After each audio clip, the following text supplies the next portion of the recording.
a plus x power n. This a plus x power n, when we expand, is going to be what? A power n plus nc1 a power n minus 1 x nc2 a power n minus 2 x squared nc3 a power n minus 3 x cubed, and so on and so forth up to n plus 1 terms. 1 more than the power would be the number of terms, right? Isn't it? The r plus 1th term in this expansion, the r plus 1th term in this expansion is going to be ncr a power n minus r x power r. R equal to 0 will give me the first term, r equal to 1 will give me the second term, r equal to 2 will give me the third term, r equal to n will give me the n plus 1th term, right? So when I vary r from 0 all the way to n, I get all the terms. I get all the terms. Yes or no? Now, different powers of x will have different supporting coefficients, right? I want to find the power of x whose total coefficient would be the maximum, the term which is the largest in number, the term which is the large. See, if I give different values to a and x, then different terms will have different values, isn't it? Yes. The first term will have a value whatever a to power n, the second term will have a value nc1 a to power n minus 1, that value of a, that value of x. Different terms will have different values. I want to find in this collection of n plus 1 elements the term that has the greatest value.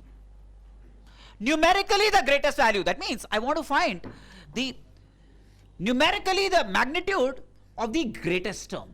Magnitude of the greatest term. See, because x and a could be negative, right? Say if x is negative and a is positive, then this will be a positive term, this will be a negative term, this will be a positive term, that will be a negative terms.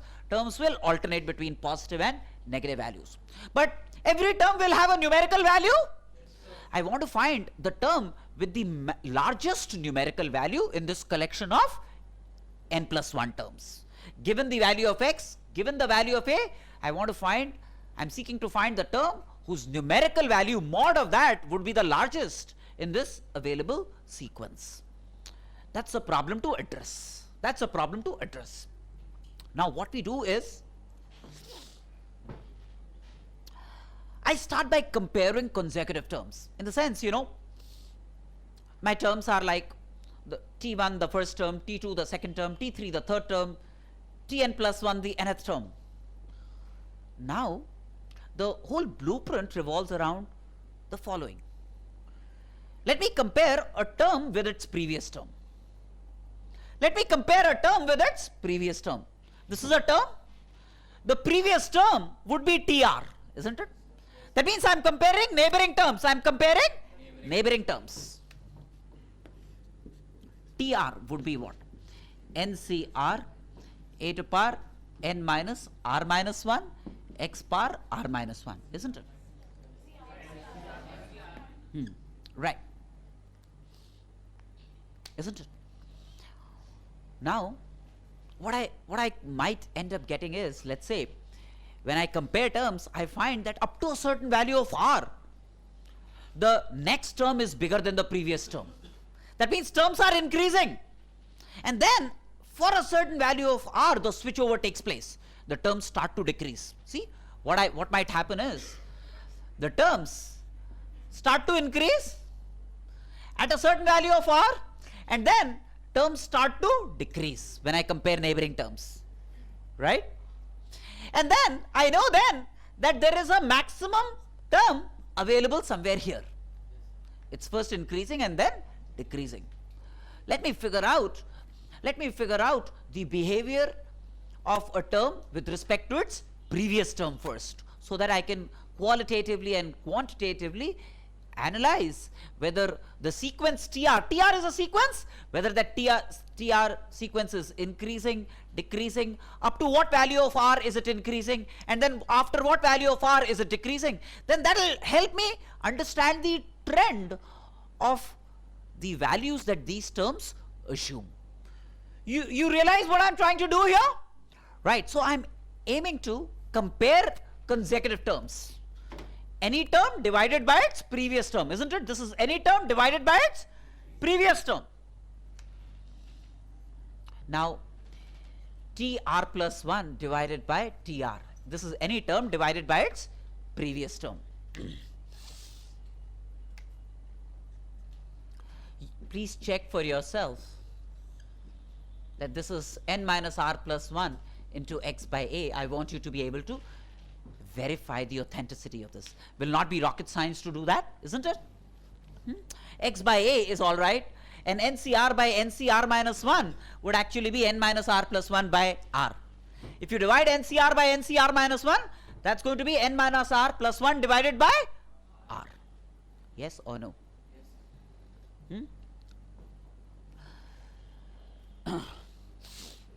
When I talk of the numerical ratio of two terms, then mod TR plus 1 by mod TR. See, this anyways is positive, so this you can leave out, mod x by a. Yes or no? Yes, ratio of any term by previous term, numerical ratio of a term divided by, numerical ratio of a term divided by its previous term would be this. Yes or no? Yes. Right? Now, instead of giving you sermons, let me tell you the two kinds of things that you would encounter when you compare terms, and refer to problems 1 and 2, part 1 and 2 of the first problem of the sheet titled Binomial Basics. I will use that as a mouthpiece to deliver my idea here, right? This you should remember, ratio, numerical ratio of two terms, consecutive terms next to previous would be n minus r plus 1 divided by mod x by a, right? Now,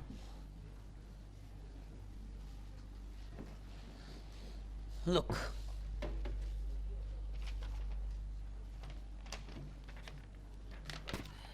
this problem 2 plus 3x to the power 10, when I expand this, it will give me 11 terms. It will give me 11 terms. I want to find the term which is numerically the greatest, the term which is numerically the greatest.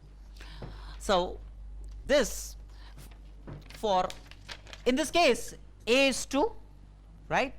We want to find this for x, and instead of x you have 3x. Instead of x you have 3x.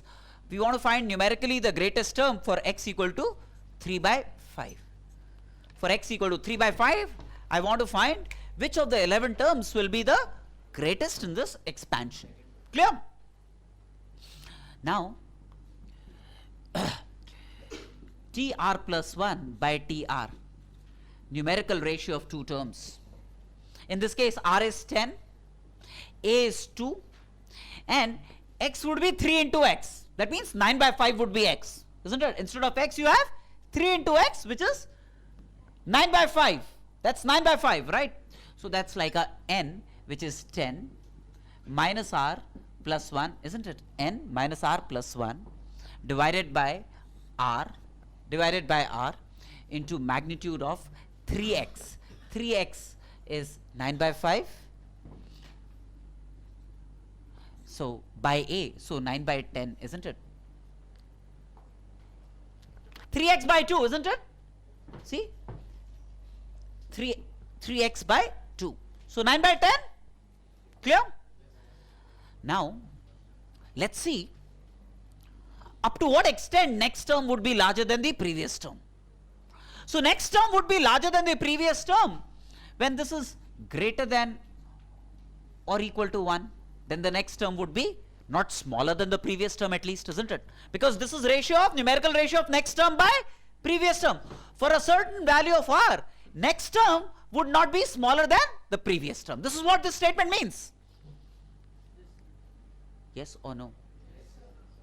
This is the meaning of the statement. Clear? Now, this is 9 into 11 minus r. 9 into 11 minus r greater than or equal to 10r.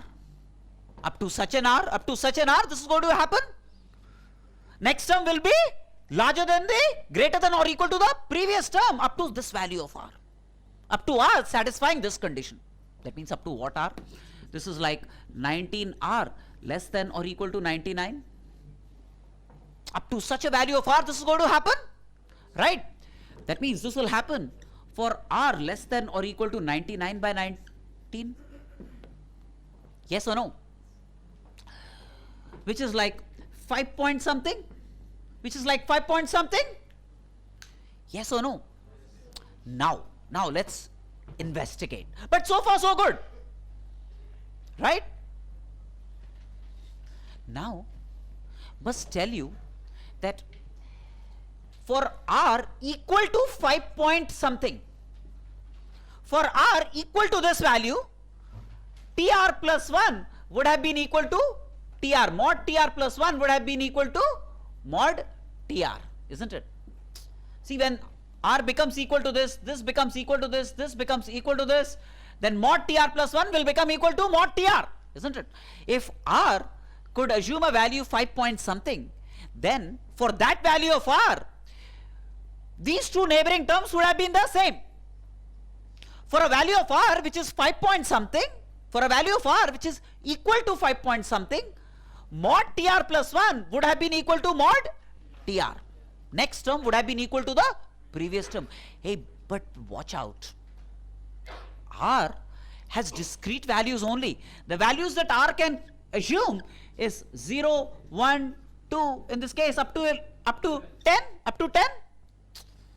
11 terms, r will assume values from 0 to 10. Is r ever assuming a value equal to 5 point something? R is never assuming a value equal to 5 point something. That means if r never assumes a value equal to 5 point something, that means tr plus 1 can never be equal to tr, right? That means this can, because r is never assuming this value, then no two terms in this expansion will ever be the same. No two neighboring terms will be the same, I mean. No two neighboring terms will ever be the same for any value of r, because the only possible value of r for which a term could have been equal to the previous term numerically is 5 point something. But r is never assuming non-integral values here, right? So now,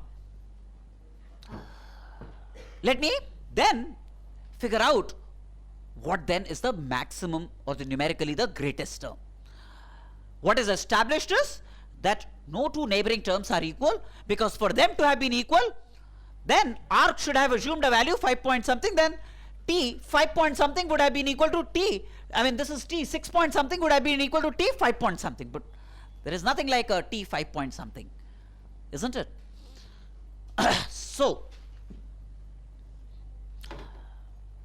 what is the maximum value of r for which next term will be greater than the previous term?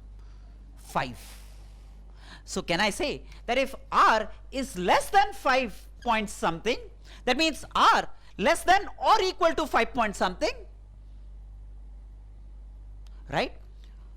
For r less than 5 point something, say 5 point something, tr plus 1 will be equal to, will be greater than tr. Yes or no? Do you understand this?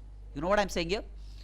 See, in this case, r equal to 0, 1, 2, 3, 4, 5. Up to r equal to 5, tr plus 1 is necessarily bigger than tr numerically. Yes or no? This is what it means. Are you confused? From r equal to 0, 1, 2 up to 5, next term will be necessarily larger than the previous term, right? That means for r up to 5, next term numerically is bigger than the previous term. That means, say the first term is t1, would be numerically less than t2. This is r equal to 0. This is r equal to 1, right? t3. For r equal to 5, you have t6. Yes or no? This is r equal to 0, this is r equal to 1, this is r equal to 2, this is r equal to 3. So previous term will be smaller than the next term. For r equal to 0 all the way to 5, previous term will be smaller than next term. Yes or no? Up to r equal to 5. No, didn't understand this? Okay. See, in this case, for r equal to 5 point something, next term would have been equal to previous term. But r is never assuming a value equal to 5 point something. R is always less than, r will at best be equal to 5. Now when r is 5, then the equality will not occur. That means mod tr plus 1 will never become equal to tr, mod tr. That means mod tr plus 1 will be larger than mod tr up to r equal to 5. Up to r equal to 5, up to r equal to 5, mod tr plus 1 will be larger than mod tr and never equal to mod tr, right? This is what, so r equal to 0, mod t1, previous term less than next term. This is now the previous term less than next term. And this entire thing, previous term less than next term, happens all the way to r equal to 5. R equal to 5 will be t6. The sixth term, yes or no? R equal to 5 will be the sixth term, right? Now, so far so good, right? So when you go from the first term to the sixth term, the sequence tr is increasing. When you go from the first term to the sixth term, the sequence is increasing, right? Now, after this, but I hope you are all in sync with me, right? Now, after this, for r greater than 5 point something, that means r greater than or equal to 6. See, up to this it's decreasing. For r equal to 6 onwards, if r was less than or equal to this, it will decrease. But if r was greater than or equal to this, then the sequence will be increasing. Yes or no? See, if I had, say, next term less than the previous term, see, that means this would have been less than or equal to 1. This is next term, by previous term would have been less than or equal to 1. So I'm trying to identify the range of r over which the sequence is decreasing. So next term by previous term would have been, this would have been less than or equal to 1. This would have been less than or equal to 10r. This would have been less than or this would have been, sorry, less than or equal to 10r. This would have been greater than or equal to 99. This would have been r greater than or equal to 5 point something. So, isn't it? So mod tr plus 1 would have been greater than or equal to mod tr for r greater than or equal to 5 point something, right? And r equal to 5 point something, mod tr plus 1 would have been equal to mod tr, but r is never becoming equal to 5 point something, right? That means mod tr plus 1 is never becoming equal to mod tr. That means mod t, for eventually I have to say r greater than or equal to 6. Mod tr plus 1 will be greater than mod tr. Mod tr plus 1, sorry, less than, all of this was less than only, on that premise only. Mod tr plus 1 by mod tr less than or equal to 1. That means mod tr plus 1 less than mod tr. Why is mod tr plus 1 never becoming equal to mod tr? Because r is never becoming equal to this.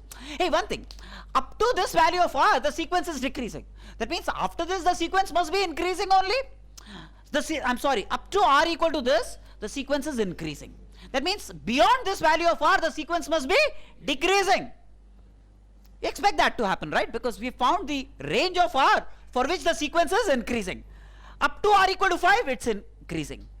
From r equal to 5 onwards, it will be decreasing. That's what it means. That means for r greater than or equal to 6, mod tr plus 1 will be less than mod tr. Mod tr plus 1 would be less than mod tr. That means this is r equal to 6, mod t6 will be greater than mod t7. R equal to 6, mod t6 will be greater than mod t7. So this is mod t6. This will be, so this is mod t1 less than mod t2, less than mod t3, less than mod t6, and mod t6 r equal to 6, mod t6 will be greater than mod t7, right? R equal to 7, mod t7 will be greater than mod T8. Similarly, greater than mod T9, etc. So what is happening? If you are going this way, it's increasing up to the sixth term. Up to the sixth term, it's increasing. And after this, from this point onwards, it's dipping. That means what's the largest term? T6. It's larger than all terms to the left of it and also larger than all terms to the right of it. That means mod T6 is the largest term. Mod T6 is the largest term. Yes or no? Right? And that happens for r equal to 5. That happens for r equal to 5. Have I confused you or are you fine with this? So, what is T6 then? T6 is T r plus 1, which is NC, in this case 10C 5, a to the power 5, 3x to the power, in this case a is 2, 2 to the power 5 into 3x to the power 5. Plug in x equal to 3 by 5, that will be the greatest term. This is 10C5, a to the power n minus r, and then 9 by 5 to the power 5. That's numerically the greatest term, and it's the sixth term. Its numerical value will be the largest. The numerical value of the sixth term would be the largest it could be. Has this settled in your heads? Right? Now, see, another variation to this. If you finish copying, let me move on.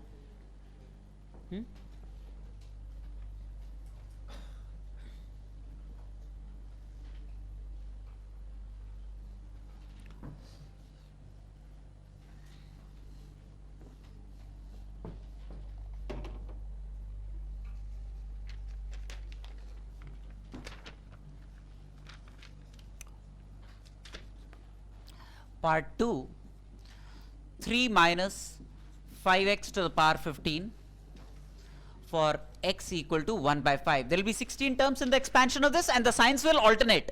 The signs will alternate, isn't it? Because of the minus in between. We want to find numerically the greatest term. We want to find numerically the greatest term in this. Clear? Now, look, like before, magnitude of next term by previous term. Magnitude of next term divided by previous term. N minus r plus 1 divided by r. N is 5 here. 15. 15 minus r plus 1 divided by r, right, into magnitude of minus 5x by 3. Magnitude of minus 5x by 3 would be the numerical ratio of next term to previous term. Next term to previous term. That's a numerical ratio, right? Put x equal to 1 by 5. So this is like a 15 minus r plus 1 divided by r into 1 by 3. Into 1 by 3. Let me find out the range of r for which the next term will be larger than the previous term. Mod na? Numerical ratio of two terms. I want to find numerically the greatest term in the expansion of this. Right? Now, when would the next term be not smaller than the previous term? If this ratio is greater than or equal to 1. Clear? That means this would be the range for which the next term will be numerically not smaller than the previous term. This will give me the range of r for which the next term will not be numerically smaller than the previous term, right? This happens when 15 minus r plus 1 is greater than or equal to 3r. That means this happens when 4r is less than or equal to 16. This happens when r is less than or equal to 4. Yes or no? Yes. And when r is equal to 4, for r is equal to 4, this ratio will become equal to 1.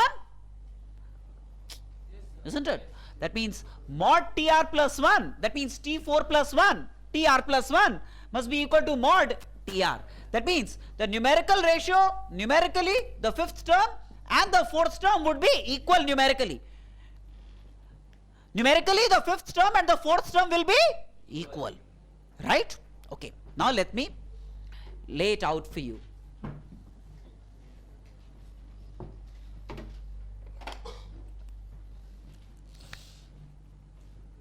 See, r equal to 0, 1, 2, 3, 4, right?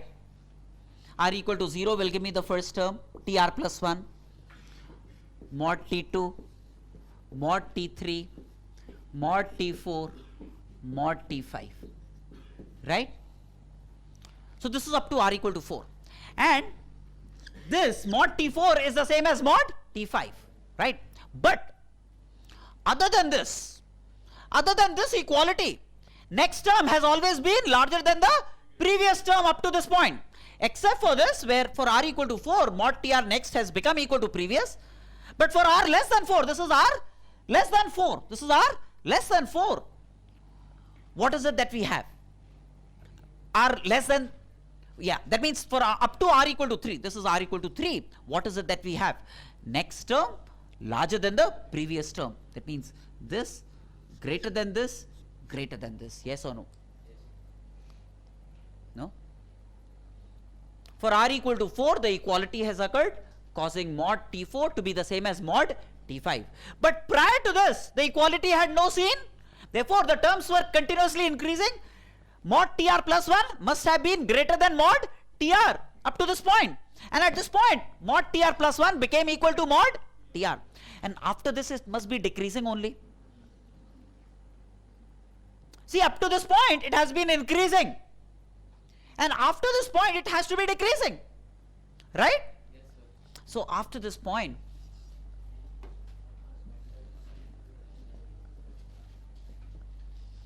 mod t5 is greater than mod t6, is greater than mod t7, and so on and so forth. Can this be said? So numerically, which is the greatest term? The fourth term and the fifth term are numerically the greatest term, right? So what's the fourth term, for example? Fourth term is 15 c4 3 to power 11 minus 5x to the power 4. Yes, so ncr a to power n minus r, x is minus 5x here to power r, right? Isn't it? And you can plug in x equal to 1 by 5 here and take the numerical value and take the numerical value mod of that. So the minus gets, isn't it? The mod of this will be numerically the largest, and the mod of t4 will be the same as mod of t5. So no matter which one you at x equal to 1 by 5. So no matter which one you compute, you will get the same value. You will get the same value, right? Isn't it? Confused? So this is an important variety, and you must take proper notice of this. Okay. Now let me introduce another notation to you. Huh? Oh, T4. I'm so sorry. I'm so sorry. I'm so sorry. Thank you.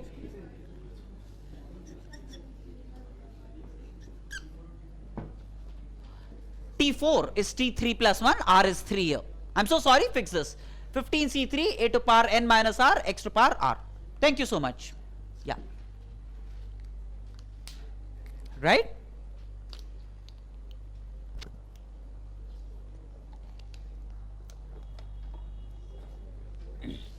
Now, let me introduce another notation to you, but this much has been registered by all, right? How to find numerically the greatest term in a binomial expansion for a certain value of a and for a certain value of x, right?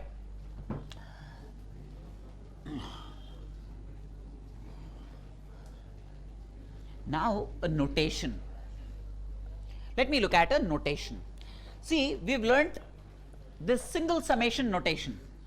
Summation I equal to 1 to n, we've learnt as like a1 plus a2 plus an, right? That's a single summation that we have learned, right? Let me teach you the double summation notation now. Let me teach you the double summation notation, okay?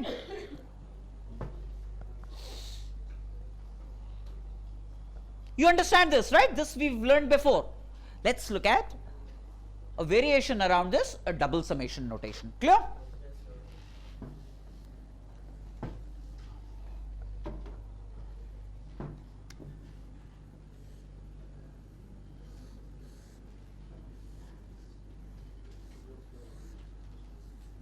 Aij, double summation Aij, where I greater than or equal to 0, less than j, less than or equal to n.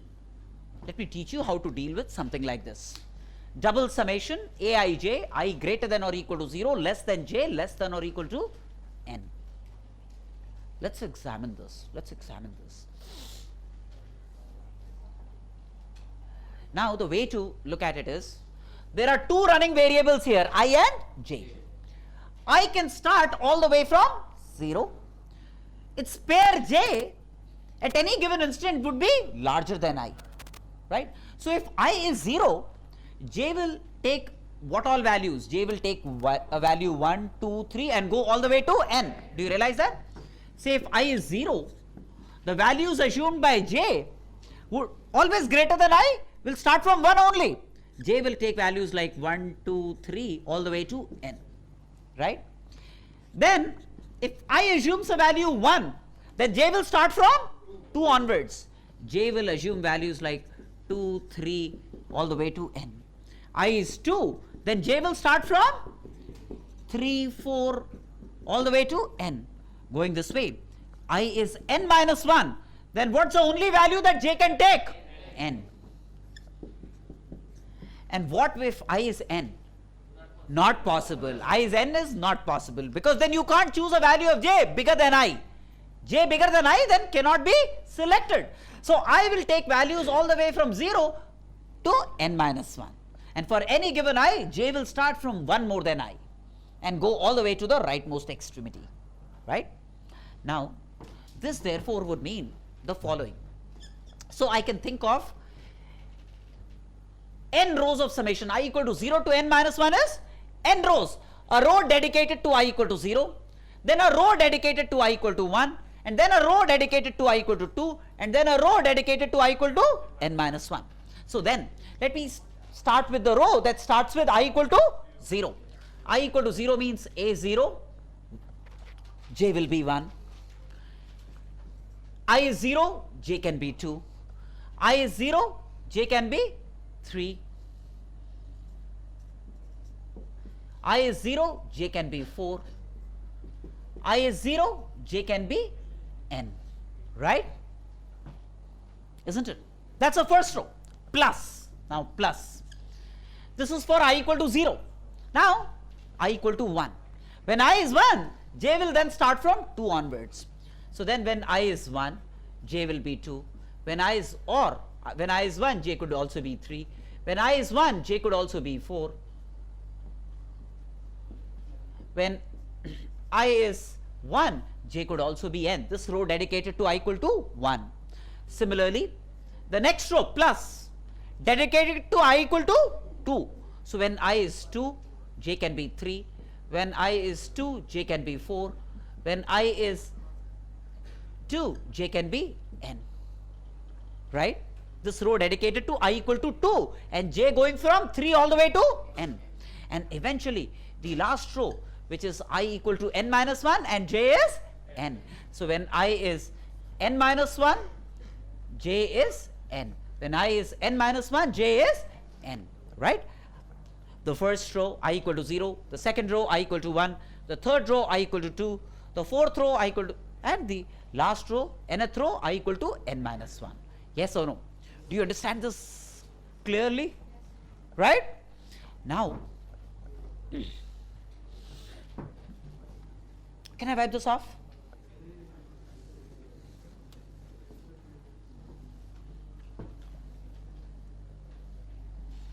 Suppose I had the following summation. Okay, the following double summation. The CIs are the binomial coefficients, say. Let's get to business. CIs are the binomial coefficients. I want to find double summation I greater than or equal to 0, less than j, less than or equal to n. This S. Okay. Of what? Of CI Cj, where a CI would really mean NCI, is synonymous with NCI, the binomial coefficient. All right. Let me seek to deal with S. Let me seek to deal with S then. Right. So then in this, again, I'll have n rows. The first row dedicated to I equal to 0, j going from 1 to n. The second row dedicated to I equal to 1 and j going from all the way to 2 to n. Then I equal to 2, j running from 3 to n. I equal to n minus 1, j having a unique value n, right? So then this is like C naught C1, I equal to 0, C1, C naught C2, I equal to 0, j equal to 1, I equal to 0, j equal to 2. This is all I equal to 0 and j going from 1 to n.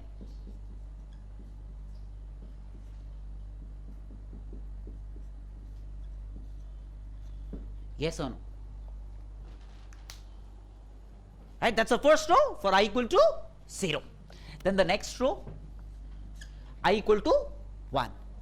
So I equal to 1, j will be 2. I equal to 1, j could also be 3. I equal to 1, j could also be 4. I equal to 1, j could also be n. Yes or no? Then the third row for I equal to 2. I equal to 2. So when I is 2, j can be 3. When I is 2, j could also be 4. When I is 2, j could also be n. Yes or no? And then going this way up to the last row, which is for I equal to n minus 1. So when I is n minus 1, the only value j could assume is n.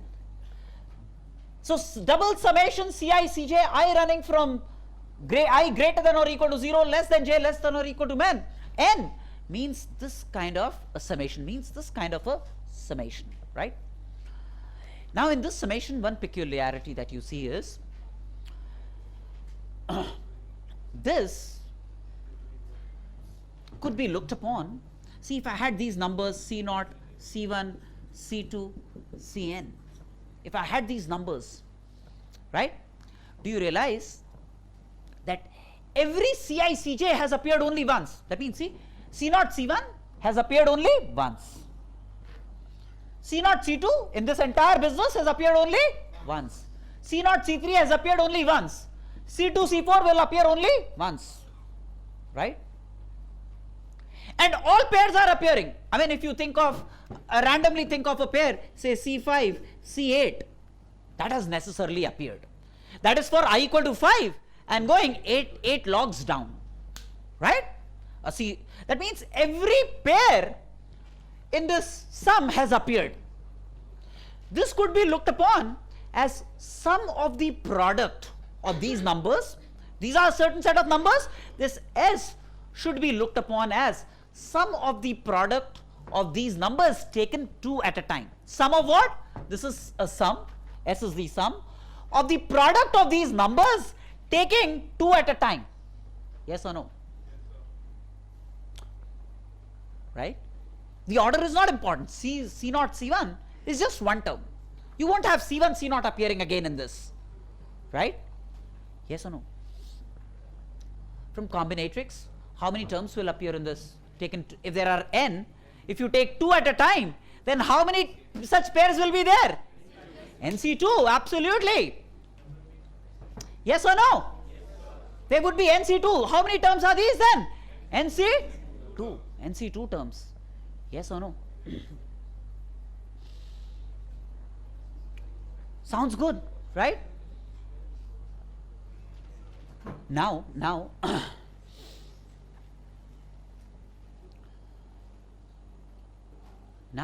realize that I need to find a place where this will appear. This S, I need to find where will this S appear. This is sum of the product of these numbers.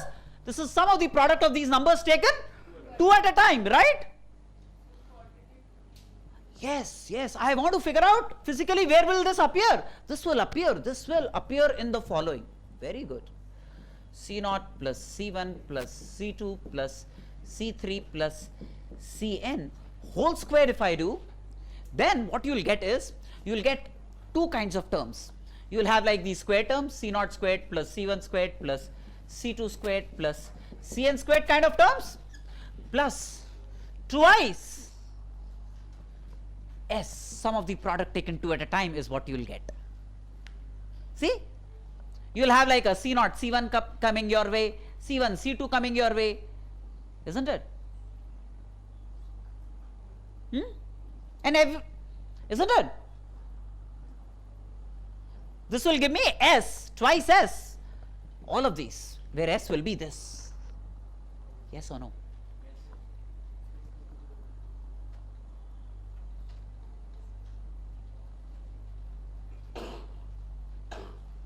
Right? So if I expand this, then the S will appear here. The S will appear here, twice S.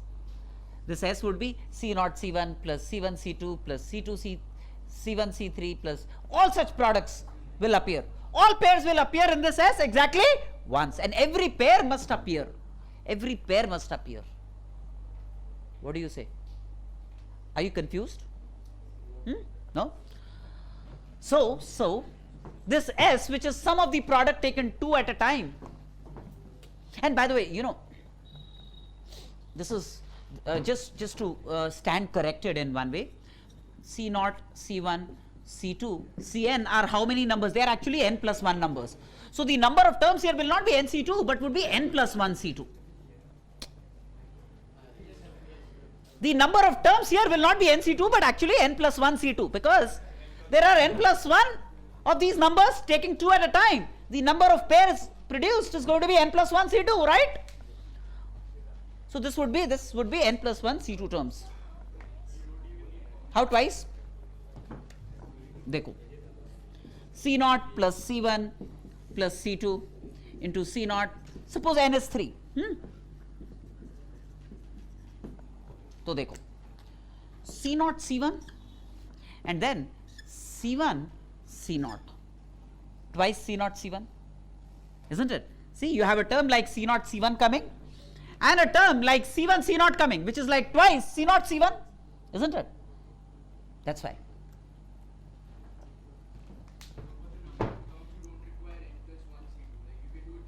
Yeah, you see there are n terms here, there are n minus 1 terms here, so n plus n minus 1 plus n minus 2 plus n minus 3 up to 1. So 1 plus 2 plus 3 up to n, which is n into n plus 1 by 2, which is the same as n plus 1 C2. See, one term here, then there will be 2 terms, then there will be 3 terms, then there will be 4 terms, and there will be n plus 1 n terms here. So sum of the first n natural numbers, which is n into n plus 1 by 2, which is also the same as n plus 1 C2. Number of such pairs is going to be n plus 1 C2. Clear? Now, so I hope you are all mentally clear about where exactly this sum of the product taken 2 at a time appears, right? Confused kya? Nahi na? Now, let me find out the value of S. Let's find out the value of S. The value of S is going to be, see, C0 plus C1 plus C2 plus Cn whole square is summation CR squared, R equal to 0 all the way to n, that is C0 squared plus C1 squared plus C2 squared plus Cn squared plus twice S. Now C0 plus C1 plus C2 plus Cn is what? 2 to the power n. So this will become 2 to the power 2n. Now this one we found out in the last class, 2n Cn, this is 2n Cn. Remember that? So this is 2n Cn. I told you, you must remember this result, and that will be twice the required S. Divide by 2 will give you S, sum of the product taken 2 at a time of these binomial coefficients. Is that okay or not okay? You know? Confused? No, no?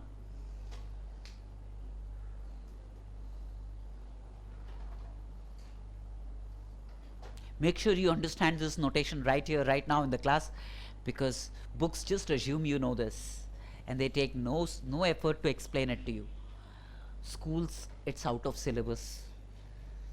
That's the fair and final answer that they'll give you. So it's easy, so and very manageable, so make sure you understand it right now, right here. If you have doubts, please ask me. No, no? Now, can I wipe this off? Can I wipe this off? Let me give you another summation.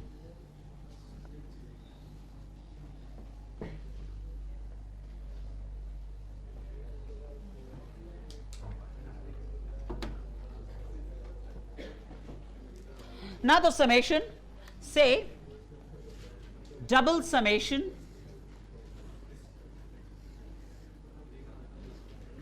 Ci plus Cj whole square I greater than or equal to 0, less than j, less than or equal to n. Let's figure this out. Right? So first of all, systematically spread these terms out. Very systematically, let's spread these terms out. Okay? The first row dedicated to I equal to 0, the second row for I equal to 1, I equal to 2, I equal to n minus 1. These would be our different rows. Okay? So the first row is like a C0 plus C1 whole square, I equal to 0, j equal to 1, I equal to 0, j equal to 2, I equal to 0, j equal to 3, I equal to 0, j equal to 4. Going this way, I equal to 0, j equal to n. Right? That's the summation for I equal to 0. Then for I equal to 1, let me look at I equal to 1, the second row. So C1, j will then start with 2,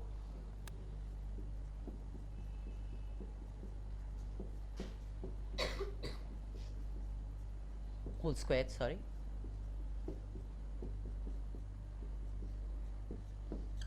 This for I equal to 1, right?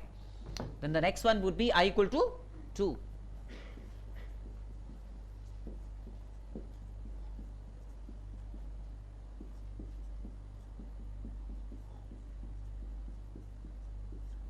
Whole square, right?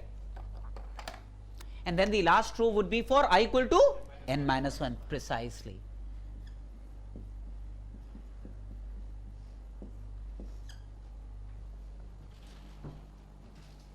Right?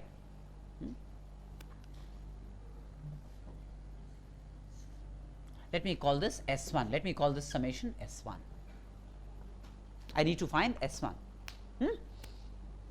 See, realize when I expand this, it will give me C0 squared plus C1 squared plus 2 C0 C1, C0 squared plus C2 squared plus 2 C0 C2, etc. Now there is a C0 square source from here, a C0 square source from here, a C0 square source from here, a C0 square source from here, a C0 square source from here. That is n times C0 squared. So this is n times C0 squared in the first place plus, look, C1 squared. C1 squared has appeared n minus 1 times here and once here. So n times C1 squared. C2 squared has appeared once here, and n minus 2 times here. So n times C2 squared. And now you can almost conclude that this will be terms of this kind, where the Ci squares are all taken care of. Now what you are left with? Absolutely, the middle terms 2 C0 C1, C0 C2 plus C0 C3 plus C0 C4 plus C0 Cn plus C1 C2, C1 C3, C1 C4, C1 Cn. All pairs are appearing now. That means the next set of terms would be twice the sum of the product taken 2 at a time. The next would be sum of the product taken 2 at a time, right? And we have found the value of 2s already. And this we know, C0 squared plus C1 squared plus C2 squared plus Cn squared is 2n Cn. And S also we have figured out, sum of the product taken 2 at a time. So we know S1, we precisely know S1.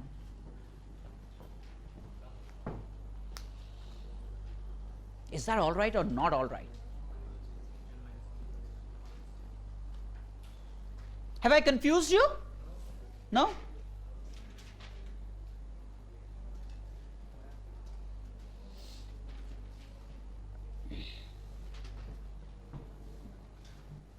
Can I wipe this off? Can I wipe this off? Hmm?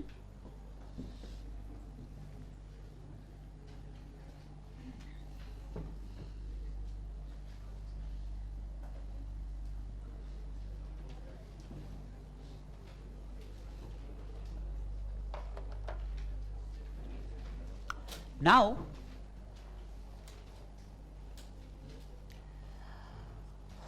let me teach you something about an expression which is of great importance, not just in regular algebra, but down the line when we learn calculus, this expression would be of consequence.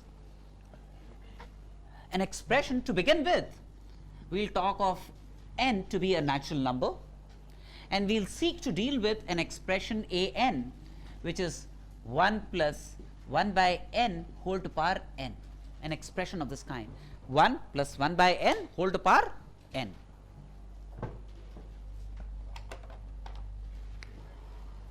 Now,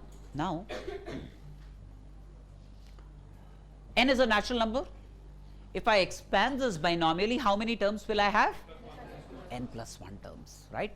And 1 plus x power n, like I told you in raw form, is 1 plus nx plus n into n minus 1 by 2 factorial x squared plus n into n minus 1 into n minus 2 by 3 factorial x cube up to n plus 1 terms, right? So let me give it a raw form. Let me expand it in the raw format. This 1 plus 1 by n whole to power n. Let's do that, all right?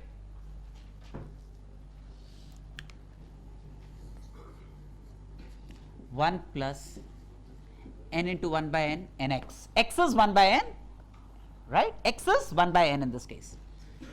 N into n minus 1 by 2 factorial x, which is 1 by n whole square, right? N into n minus 1 into n minus 2 by 3 factorial cubed up to how many terms? N plus 1 terms. Yes or no? Now, very clearly, this is 1 plus 1, 2, plus some more positive numbers. It's 1 plus 1, 2, plus some more positive numbers. So, n for sure will always be greater than 2 for any value of n, right? An is always greater than 2 for any value of n. You can readily see, right?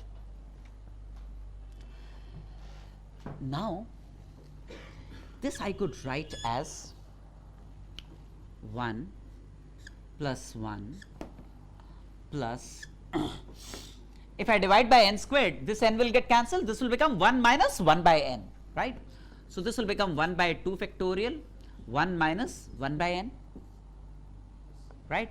This will become 1 by 3 factorial n cube. 1 n will cancel this n. This will become 1 minus 1 by n into 1 minus 2 by n,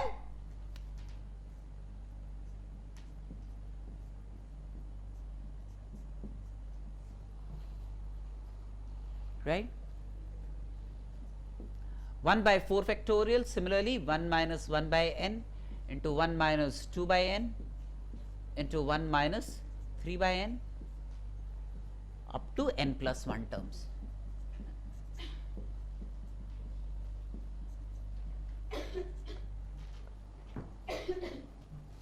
Yes or no?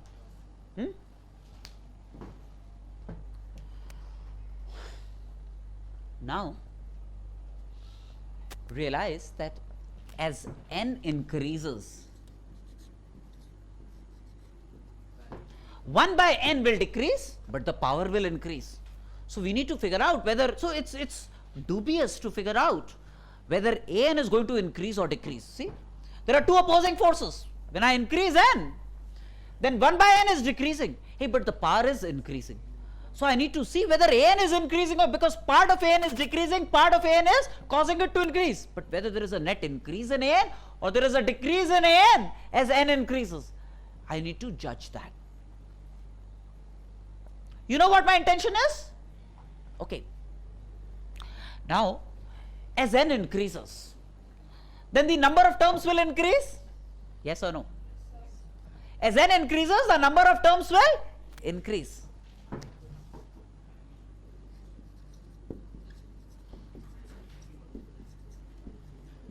In the expansion will increase, right? Now the value of each term. See, as n increases, 1 by n will decrease, right? So 1 minus 1 by n will increase, yes or no?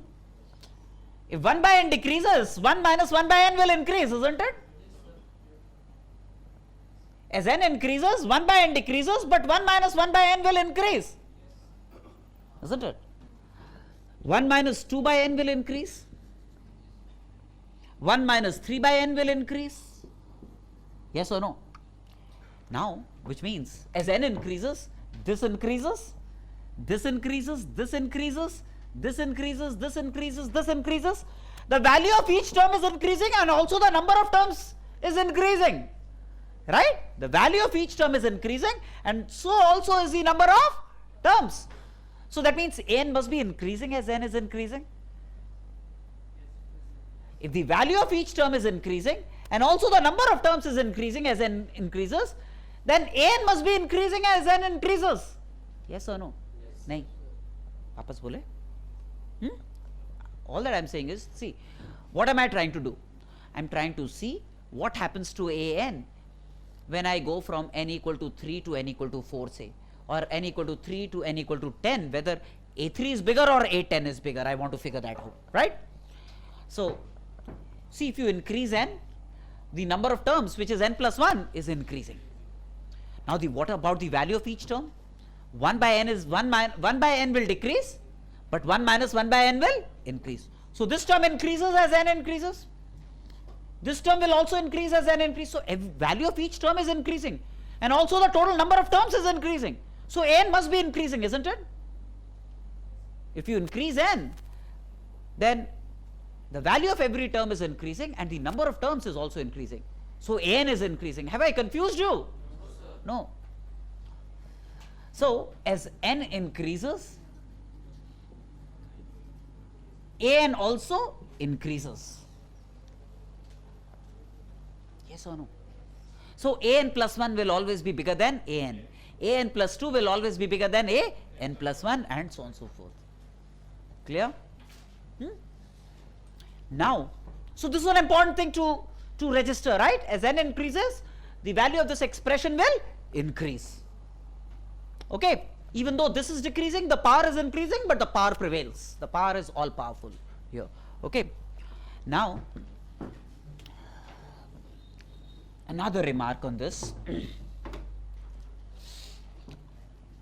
See, 1 minus 1 by n is less than 1, of course also greater than 0. 1 minus 2 by n is also less than 1 and greater than 0. 1 minus 3 by n is also less than 1 and greater than 0. So 1 minus 1 by n into this will also be less than 1, greater than 0. This into this will also be less than 1 and greater than 0, and so on and so forth, right? So can I say that this is a number less than 1? Therefore this will be less than 1 by 2 factorial, yes or no? I mean 1 by 2 factorial, can I not say into 1 minus 1 by n, can I not say will be less than 1 by 2 factorial? Because this is less than 1. If you multiply a number with a number less than 1, then you will get a smaller number. So this will be smaller than this, isn't it? Similarly, can I not say that this is less than 1, this is less than 1, so this whole thing will be less than 1 by 3 factorial, this whole thing will be less than 1 by 4 factorial. All of that could be said, right? Which means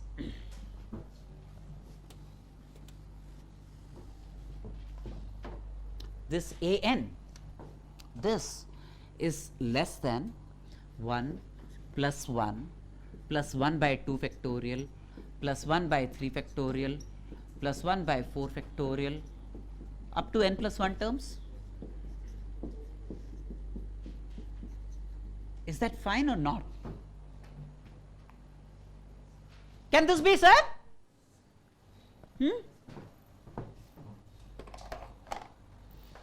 Now, okay, 1 by 2 factorial is less than or equal to 1 by 2. Is it true or false? Tell me. Is this statement true or false? Can I ask you a question? And don't take offense to this. It's just with a... Okay, I'll ask you a fresh question. No offense though, okay? You are a man or a donkey. Is it true or false? I make a statement, you are a man or a donkey. Is that true or false? It's a true statement, isn't it? Because if even one is true, then the statement is true. Right? Isn't it?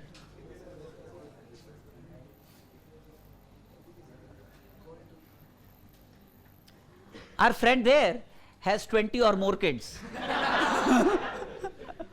So even if he has 30 kids, the statement will be true. Right?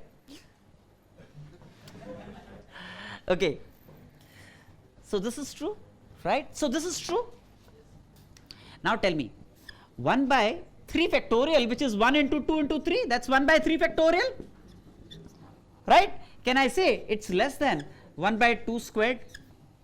Because see, this is, isn't it? 1 by 4 factorial, which is like 1 by 1 into 2 into 3 into 4 would be less than 1 by 2 cube. Can this be said? Isn't it? Huh? That means this is less than 1 plus 1 plus 1 by 2 plus 1 by 2 squared plus 1 by 2 cubed up to n plus 1 terms.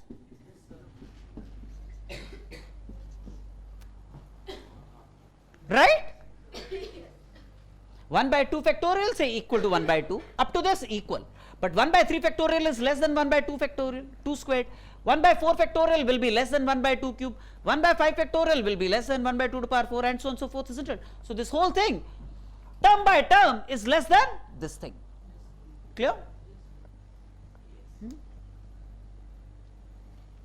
Can I say that this in turn is less than 1 plus 1 plus 1 by 2 plus 1 by 2 squared plus 1 by 2 cube plus up to infinity? Now, whether you add terms up to n plus 1 or you add terms up to infinity, which will be more? If all up to infinity, isn't it? So this will be more than this. You are adding terms up to infinity, whereas in this case you are adding terms up to n plus 1. So this will be more because all terms are positive, is it not? Yes, the reason I convert this because this is an infinite GP series with common ratio half, right? So then an less than this, an less than this.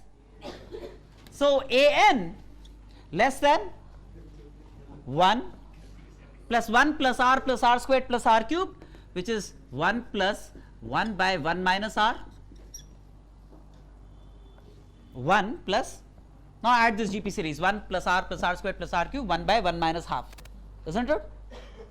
That means an can never exceed 3, an can never exceed 3,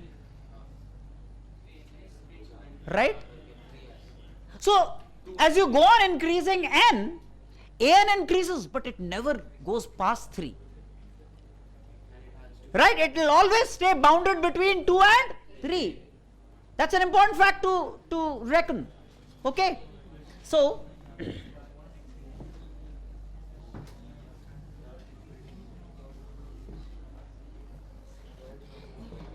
so 1, as n increases, an increases. As n increases, an increases. 2, an will always lie between 2 and 3. An is bounded. An therefore is bounded. No, it will never become equal to 3. Huh? Because when you have 1, for example, like 1 plus 1 by 1 to the power 1, it's equal to 2, right? Yes, it could, oh, you mean to say this could be equal to 2. Yeah. For n equal to 1, what he's saying is it would be equal to 2. Yeah, absolutely. An greater than or equal to 2, it could be equal to 2, greater than or equal to 2, but less than 3. Never goes past 3. In fact, it never becomes equal to 3 also. In fact, as n tends to infinity, we will be able to show down the line that this will be e, the exponent, right? It will be equal to e. As n tends to infinity, this will become e. It will be an irrational number. Forget all of it right now. But for the time being, if you've registered this, then that's good enough. Right? Now, an important consequence of this, I hope it's all going smoothly into you right now, right? See, an is always less than 3 for any n, right? Now, if I select a value of n greater than or equal to 3, I select a natural number n equal to 10, say, then which will be greater? An will be greater or n will be greater? N will be greater, isn't it? Because n, no matter what n I select, will always be less than 3. But if I select a n greater than or equal to 3, that means I could have selected n equal to 3, 4, 5, 6. For any n 3 or more, an will not exceed n, because n is less than 3 and this is greater than 3, right? So then for n greater than or equal to 3, I can say that an must be less than n. Why? Because this is less than 3 and this is greater than or equal to 3, isn't it? So an will be less than n for n greater than or equal to 3. Sounds good? Which means, what is an? An is 1 plus 1 by n to power n, less than n for n greater than or equal to 3, right? This would mean n plus 1 to power n less than n to power n plus 1 for n greater than or equal to 3, right? N plus 1 to power n to power n into n, that's n to power n plus 1, right? Which means this is an important result. N plus 1 to power n greater than n to power n plus 1 for n greater than or equal to 3. Sorry, less than n to power n plus 1 for n greater than or equal to 3. Which means, if someone says 101 to the power 100 or 100 to power 101, which is more? The one that has a larger power, will be more. 16 to power 15 will be more, or 15 to power 16 would be more? 15 to power 16 would be more, right? So useful little thing. N to power n plus 1 always greater than n plus 1 to power n, right?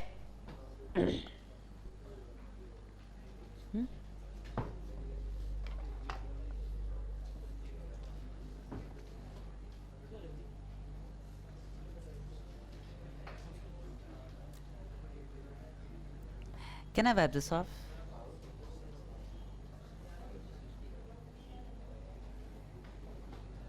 Wipe this off?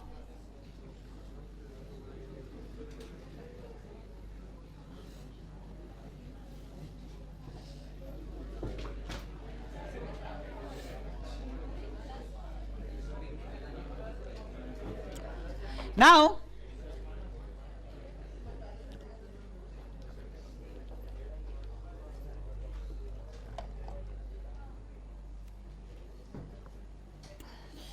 another variety which I want to introduce, and let me use a problem to explain that concept to you.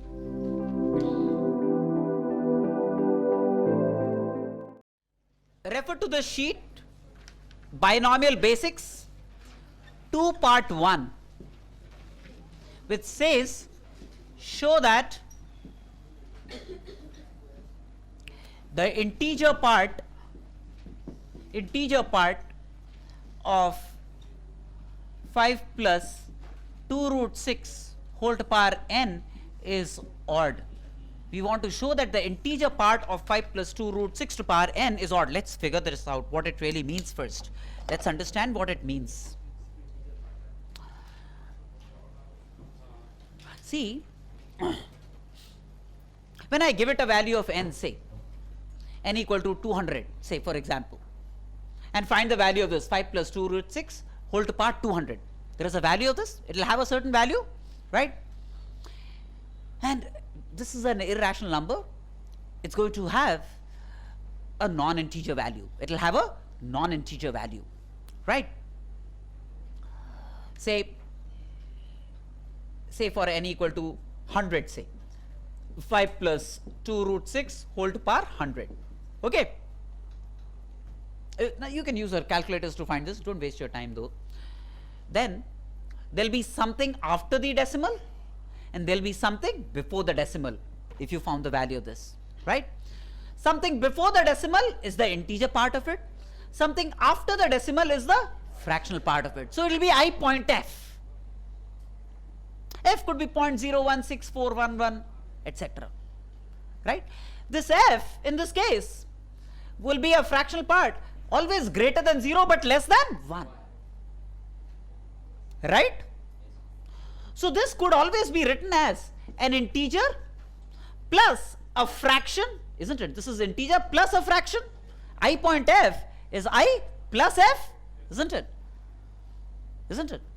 So I is an integer, f is a fraction lying between 0 and 1. Yes or no? Yes, sir. Now what we want to establish is that no matter what n I supply, this I will always be an odd number. This I will always be an odd number, that's guaranteed.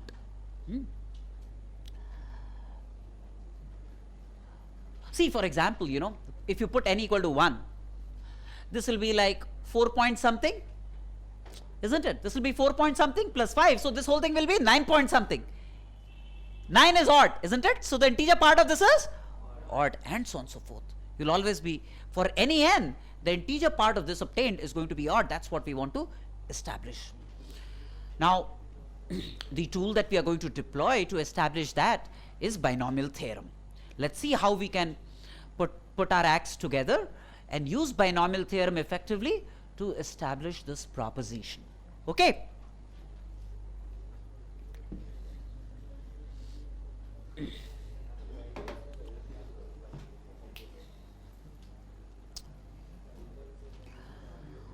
See, 5 plus 2 root 6 whole to power n will have an integer part I plus a fractional part f, where f will be greater than 0 and less than 1. And we want to show that this I will be odd. Okay. Now if I choose to expand this binomially, it's going to be 5 to power n first term plus nc1 5 to power n minus 1 2 root 6 plus nc2 5 to power n minus 2 2 root 6 whole square, nc3 5 to power n minus 3 2 root 6 whole cubed, etc. up to n plus 1 terms in the expansion, right?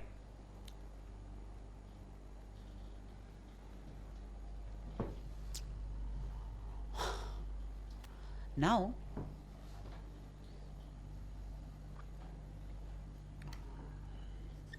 I claim 5 minus 2 root 6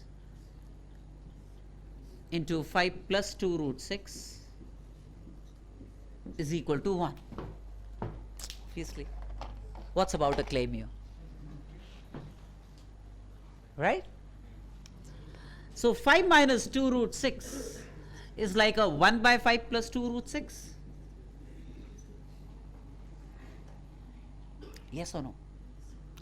And this is clearly less than 1.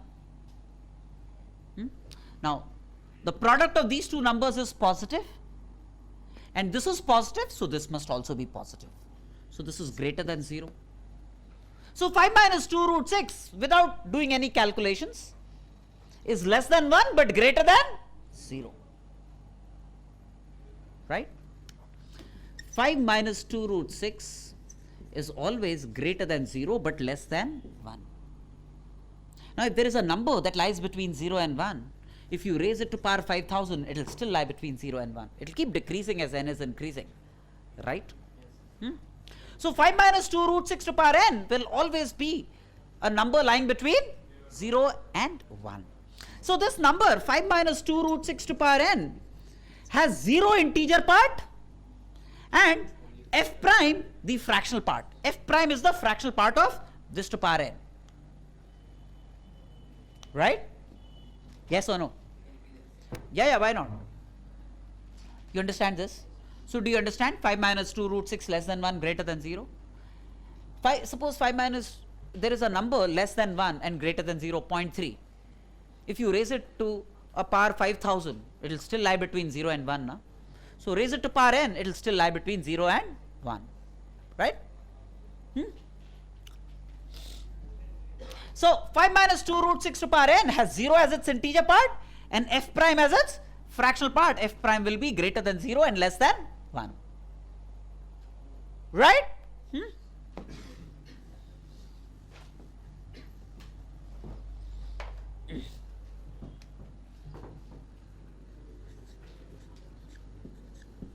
5 minus 2 root 6 to power n will simply be f prime, where f prime would be a number lying between 0 and 1.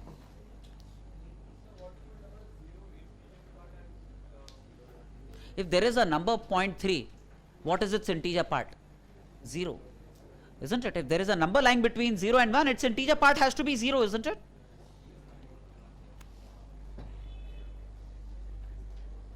Clear?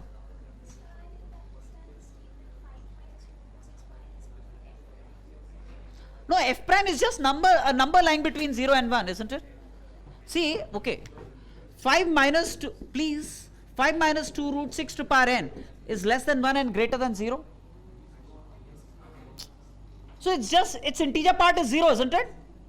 And it's just a fraction, you call that fraction f prime. This is just a fraction and you call that fraction f prime. Its integer part, it will have no integer part, its integer part is 0 in fact. So it will be 0 plus f prime. Right? Now, to expand this, I just go here and replace, wherever 2 root 6 appears, I replace that by minus 2 root 6, I'll get the expansion of this. To get the expansion of this, I come down here and replace the 2 root 6 by minus 2 root 6, wherever 2 root 6 appears. Right? So 5 minus 2 root 6 to power n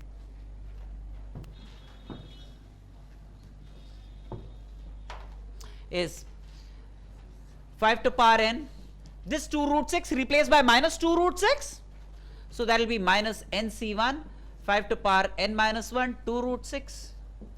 This 2 root 6 replaced by minus 2 root 6 will give me the same value. Right? So plus nc2, 5 to power n minus 2, 2 root 6 whole squared. This 2 root 6 replaced by minus 2 root 6, you will have a minus sign appearing here.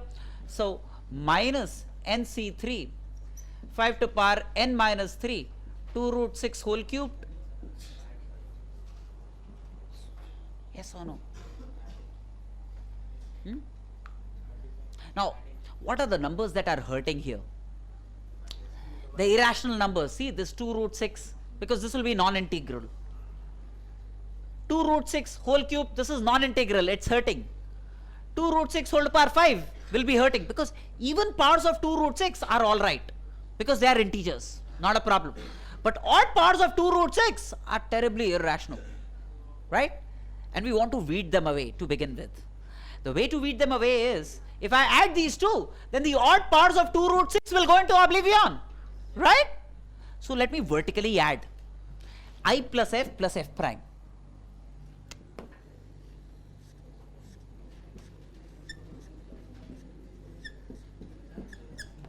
What I'm left with is simply the following. See, in certain cases I need to add, in certain cases I need to subtract. The whole idea of adding or subtracting will depend on what would cause the irrational parts to get weeded away, so that the right hand side is an integer easier to deal with, right? So now the right hand side is twice 5 to power n plus nc2 5 to power n minus 2 2 root 6 whole squared nc4 5 to power n minus 4 2 root 6 whole to power 4, etc. Right? And this is an integer. Integer into integer into integer, integer, integer into integer into integer, integer. The whole thing inside the parenthesis is an integer. The right hand side therefore is true into an integer, therefore it's an even integer. The right hand side therefore is an even integer. This is an even integer. So we have I plus f prime. An even integer? No, the problem is not yet solved. Just a few closing remarks. Now, hey, look. This is an integer for sure, right? I is an integer. Therefore, f plus f prime must be an integer. Yes or no? Only then they can add up to an integer. Yes, absolutely. See, I is an integer. F plus f prime also must be an integer, so that their sum is an integer, isn't it? But f and f prime are two numbers lying between 0 and 1. What's the only integer they could add up to? 1. The only integer two fractional parts could add up to is 1, isn't it? So f plus f prime, for it to be an integer, the only possibility is f plus f prime equal to 1. That's the only integer two fractions can add up to, isn't it? So f plus f prime is 1, right? Therefore I is even integer minus 1, which is an odd integer. So I, the integer part of this, will always be odd. I, the integer part of this, will always be odd, right? So look at the prowess of binomial theorem. So powerful a tool. It's not without reason that you study so much of binomial theorem, right? Now, just to get hands on with another problem.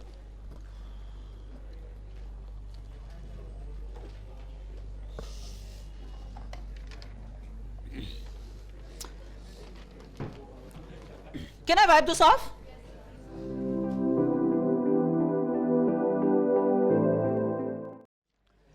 Part 2.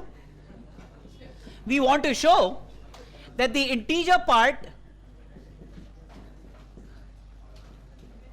of 5 root 5 plus 11 to the power 2n plus 1 is even, right? We want to show that the integer part of 5 root 5 plus 11 to power 2n plus 1 is even. Okay. Now, like before, a very routine thing. For any value of n, this will be I point f. I is an integer, f is a number lying between 0 and 1. So this will be I plus f. I plus f, that will be I point f kind of a thing, isn't it? So 5 root 5 plus 11 to power 2n plus 1 is going to have an integer part, and after the decimals it will have a fractional part. F is a number lying between 0 and 1, right? I expand this binomially. Let me expand this binomially, right? So that's like 5 root 5 whole to power 2n plus 1 plus 2n plus 1 c1 5 root 5 whole to power 2n, 11 C2, 5 root 5, 11 squared, 2n plus 1 C3, 5 root 5 whole to power 2n minus 2, 11 cubed, up to 2n plus 2 terms, up to 2n plus 2 terms in the expansion of this, right? Now, look at 5 root 5 minus 11 into 5 root 5 plus 11. 125 minus 121, that is 4. This is positive. The product is positive, so 5 root 5 minus 11 must be positive.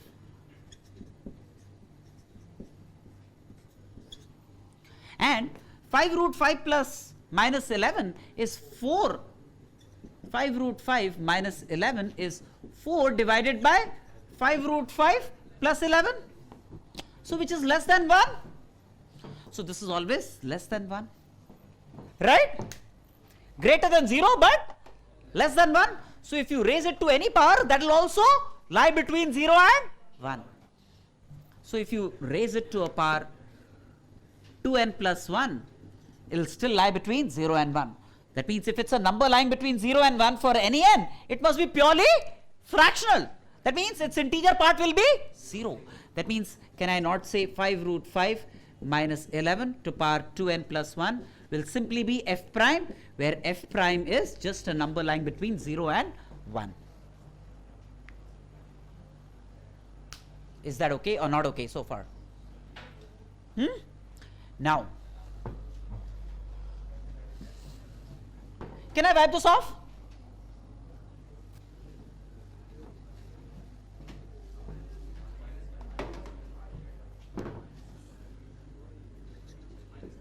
Five root 5 minus 11 to power 2n plus 1 is simply f prime, where f prime is less than 1 and greater than 0, right? So, what am I going to do in this? I just replace by 11 by minus 11 in the entire scheme of things here. I replace 11 by minus 11. When I do that, then I get 5 root 5 to power 2n plus 1 minus, replace 11 by minus 11, 2n plus 1 C1, 5 root 5 to power 2n into 11 plus 2n plus 1 C2, 5 root 5 to power 2n minus 1 into 11 squared minus so on and so forth. This is what I get, replacing 11 by minus 11, terms alternating between positive and negative terms, right? Hey, what terms do you not like here? The first term you don't like, but you like this term because 5 root 5 to an even power will be an integer, right? You don't like this term, 5 root 5 to an odd, terribly odd, right? Non-integer, integer, and so on and so forth. Now, so therefore you want to dump these terms, first term, third term, fifth term, seventh term you want to dump. So whether you want to add or subtract, subtract to dump the irrational numbers appearing in this expansion, right? So subtract I plus f minus f prime, I plus f minus f prime, right? So twice this, twice C3, and so on and so forth. So twice 2n plus 1 C1, 5 root 5 to power 2n into 11. This is an integer, and then plus 2n plus 1 C3, 5 root 5 whole to power 2n minus 2 into 11 cubed, and so on and so forth. This is an integer, integer, integer, integer, integer, integer. So this is twice an integer. So an even integer.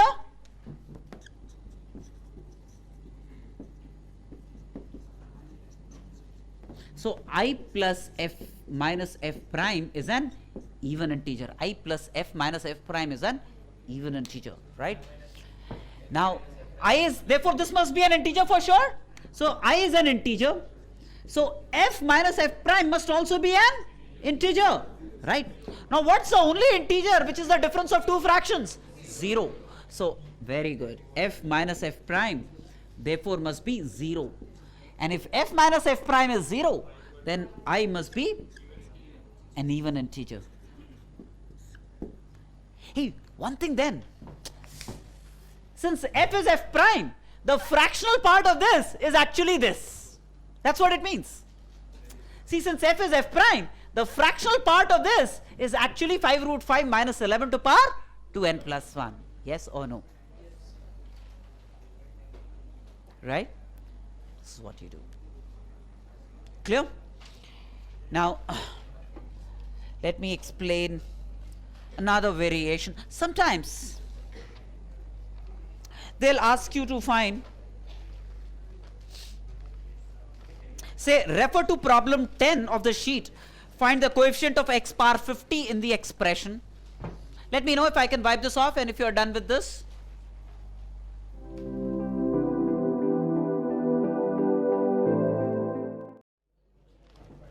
Problem 10, which is like, find the coefficient of x power 50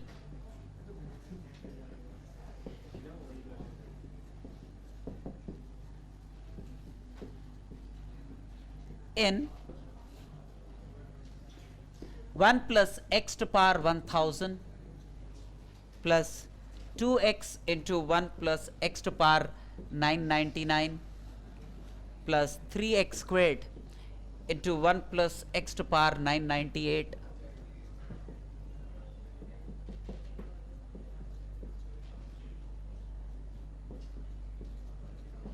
we want to find the coefficient of x power 50 in this expansion. Okay, we want to be able to find the coefficient of x power 50 in this expansion. Okay, see,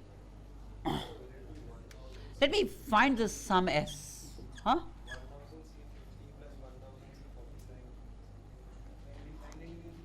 And then 2 into 3 etc, all of that. So yeah, in this case what we'll do is, that's one way to do it. First of all, let me add this series if possible. What kind of a series is this?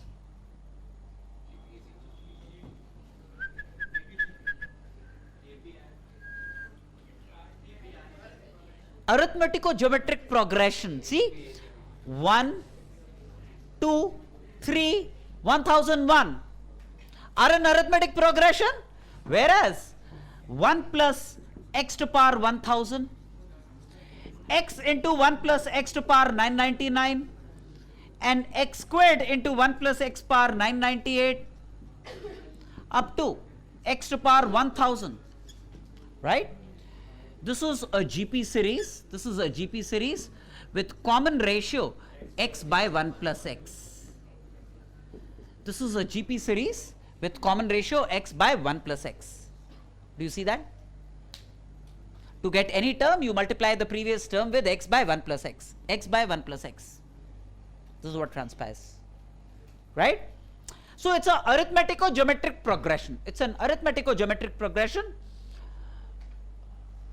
Partially 1, 2, 3 AP, and then this second constituents will be all GP. Alright. Now, how many terms are these? 1, 2, 3 up to 1001. 1001 terms, isn't it?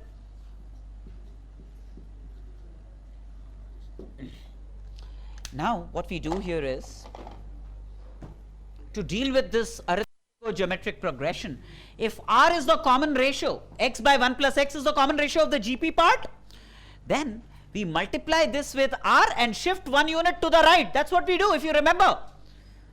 We multiply S with the common ratio R and shift the whole thing 1 unit to the right. That was a routine procedure. You've forgotten, you need a test in progressions. So I do the following: R, which is x by 1 plus x, into S. I multiply all terms with this and shift the whole thing 1 unit to the right. So when I do that with this, I get x by x into 1 plus x to power 999. I've multiplied this with this and shifted 1 unit to the right. When I do to this, then I get 2x squared into 1 plus x to power 998. And I keep doing this, and the whole sequence would move by 1 unit to the right.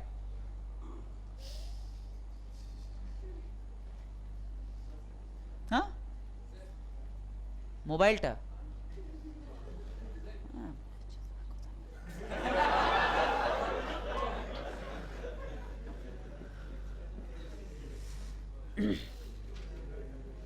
I multiply this by x and divide by 1 plus x.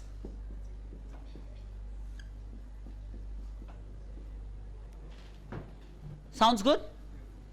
Right?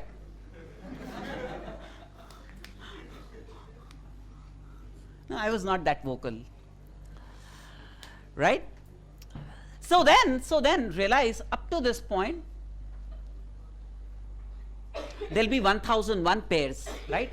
First pair, second pair, third pair, 1001 pairs, and then this would be a lone one, right? Let me subtract as we've done conventionally. When I subtract, s into 1 minus x by 1 plus x.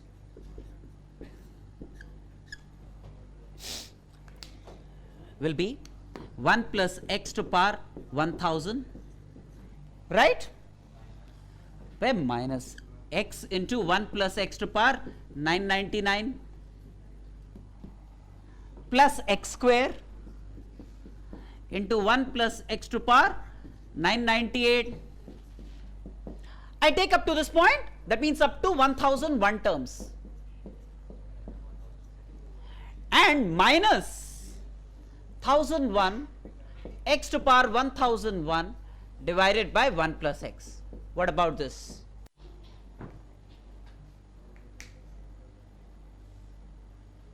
Yes or no? Now up to this 1001 terms, when I have paired, this entire thing is now a pure GP series with common ratio x by 1 plus x. Up to 1001 terms, we simply have a GP series with common ratio x by 1 plus x, first term being equal to this, number of terms being 1001. So sum of 1001 terms of a GP series would be A, which is this, into R, which is x into x by 1 plus x, to power n, which is 1001, minus 1 divided by R minus 1. Yes or no? Right? So this is A into 1 minus R, which is to power n, n is 1001, divided by 1 minus R, right? That's as far as the GP part is concerned. A into 1 minus R to power n divided by 1 minus R. Weber. Huh? And minus, this is unaccounted for, set aside, minus 1001 x to power 1001 divided by 1 plus x. Huh? Oh, x by 1 plus x. Oh, this one, right? Yeah. You're right. Right, Prakhar. This would be all 1002. X by 1 plus x. Yes, absolutely. Right. Now let me simplify this. Let me simplify matters here. Okay. Can I wipe this off?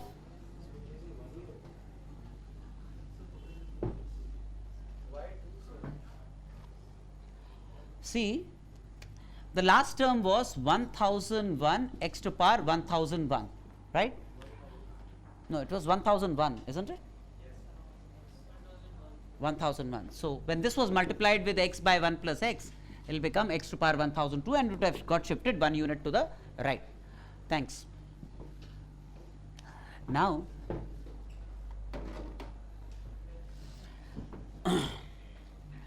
this will become 1 by 1 plus x, isn't it? 1 by 1 plus x is what becomes of it. right? And when this goes in the numerator, this will become 1001, right? Isn't it? Now when I multiply it throughout, this s will be 1 by 1 plus x equal to 1 plus x to the power 1001 into this minus x to the power 1001, right, minus 1001 x to the power 1002 divided by 1 plus x, that's s.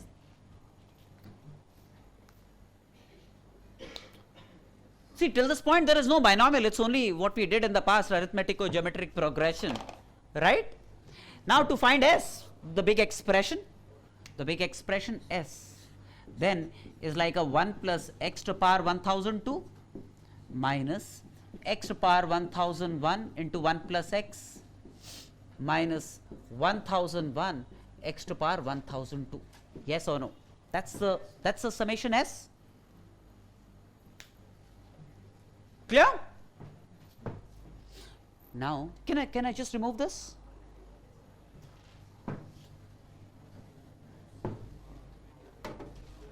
Now will there be any appearance of x power 50 in this? There is no x power 50 in this. So in this whole thing x power 50 will appear only here, and therefore coefficient of x power 50 in the whole thing will be coefficient of x power 50 here. Yes or no? So coefficient of x power 50 in s is actually the same as coefficient of x power 50 in 1 plus x to the power 1002, right? And the coefficient of x power 50 in this is actually 1002 c 50. Coefficient of x power r is going to be NCR. That's going to be the coefficient of x power 50.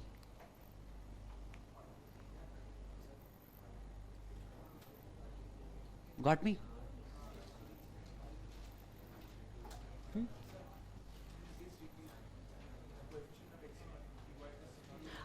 What is the problem? In the problem we are seeking coefficient of x power 50 in s. Is there any x power 50 appearing here? This is x power 1001 into 1, x power 1002. Is there any x power 50 appearing here? So that means x power 50 in the whole thing will appear only here, isn't it? So coefficient of x power 50 in the whole thing is actually coefficient of x power 50 in this only, and coefficient of x power 50 in s, this whole thing is actually coefficient of x power 50 in 1 plus x to the power 1002, which would be 1002 c 50.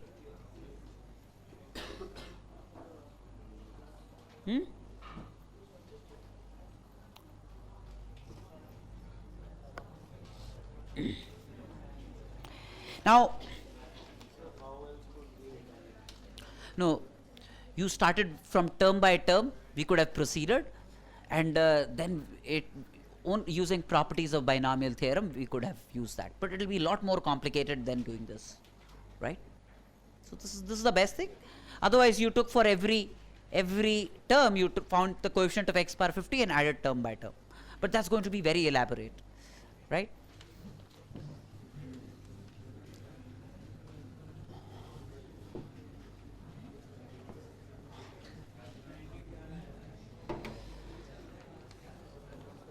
Now there is yet another variety I want you to get acclimatized to.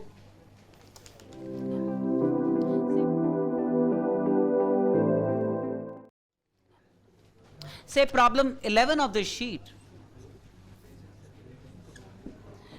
We want to find which is greater, 1000 to power 50 plus 99 to power 50 or 1001 to power 50.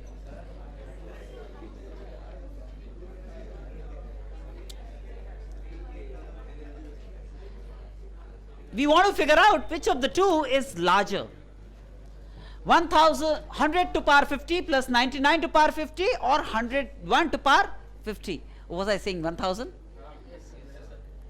Sorry. 100 to power 50 plus 99 to power 50 or 101 to power 50, which is larger, we need to figure out. Okay, we do not know. Here's a question mark here.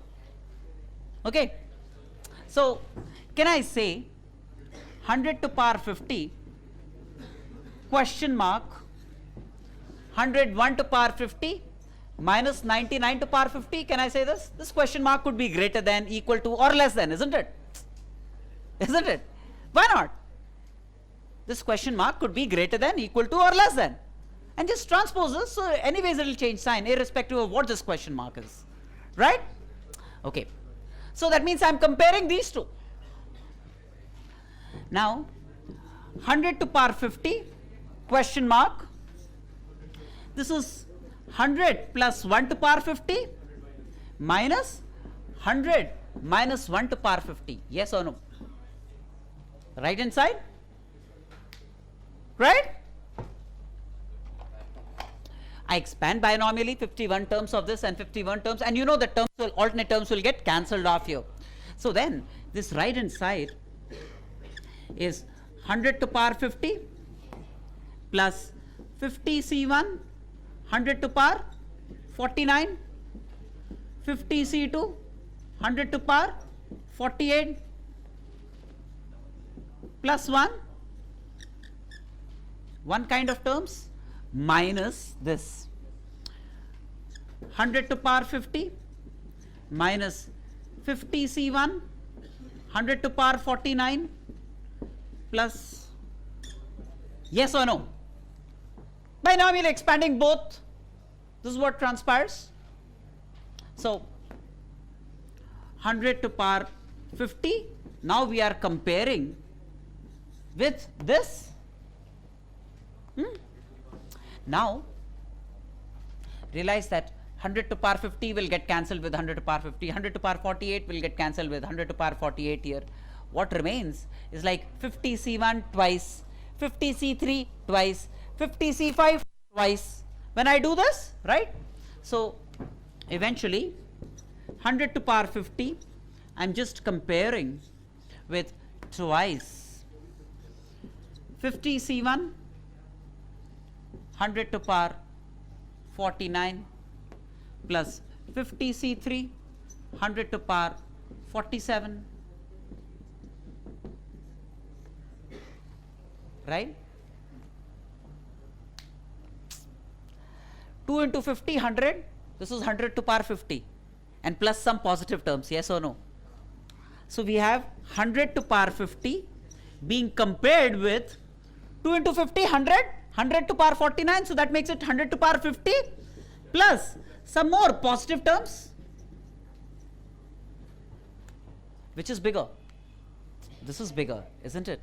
This is bigger, this is smaller, right? So replace the question mark with the less than sign. Replace the question mark with the less than sign. It might seem like, two terms, bada terms. One term, chota, thoda sa bada, thoda sa chota. This must be bigger. But actually this is smaller, right? The left hand side is actually smaller. Right? Huh?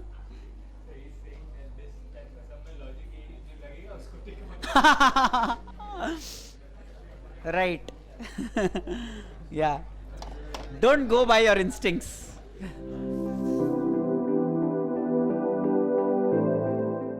Or 8. We need to find the number of terms, in fact dissimilar terms, in the expansion of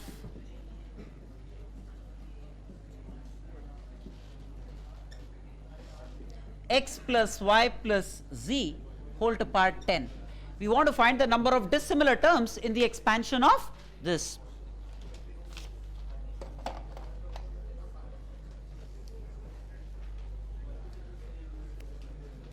Hey, I could have expanded x plus y plus z whole to power 10 as follows. This has sum a, this has sum b. So a plus b to power 10, which would be a power 10 plus nc1 a power 9 b and so on and so forth. right?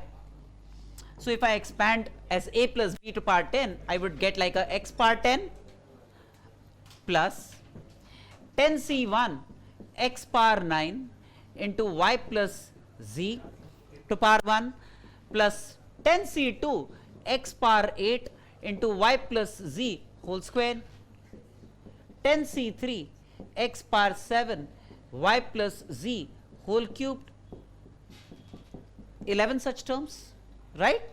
Now up to the last term is like a 10c10 y plus z whole to power 10. That's the last term. Now the number of dissimilar terms that you see here. There is one term here, number of terms.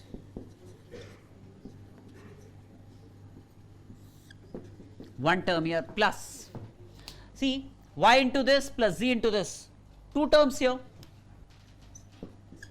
When you expand y plus z whole square, there will be three terms, each multiplied by x power 8, so there will be three terms. Y plus z whole cube will be four terms, this will give me four terms. Y plus z power 10 will give me 11 terms. What is this? Sum of the first 11 natural numbers, which is 11 into 12 by 2, which is 66. 66 dissimilar terms in the expansion of this. 66 dissimilar terms in the expansion of this.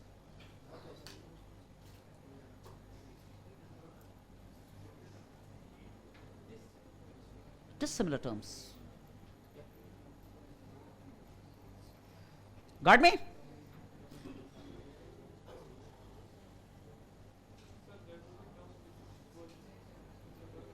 Where?